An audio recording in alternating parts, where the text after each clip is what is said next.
Well, John Newton's born in 1725 in England, and his father was a shipmaster. So John Newton went out to sea at a very early age, about 11 years old.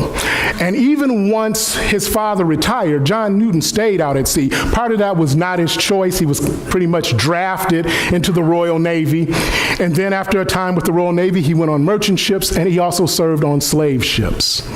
And it was a time out at sea that John Newton experienced his conversion experience. March 1748, the ship goes into this terrible storm, and it starts to take on water. People are thinking, we're not going to survive, we're going to die. John Newton takes the wheel of the ship, and for 11 hours in this storm, he fights against those winds, he fights against those fierce waves, but most importantly, he prays.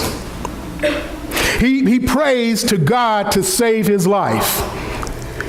And he does. That's the beginning of John Newton's conversion. Now, it would be wonderful. And a lot of times, as human beings, we like stories to be tied up in this neat little knot. And so, even in some plays, John Newton is portrayed as he gets to land and he praises God and he renounces the slave trade immediately. Well, that is drama. That is Hollywood. That is not what happened. As a matter of fact, John Newton would serve as a captain of 3 more slave ships. Even once he retired, he stayed involved with the slave trade. He did not renounce slavery when he became an Anglican priest, at least not immediately. And now we look at that through our 21st century eyes and we say, well, why not?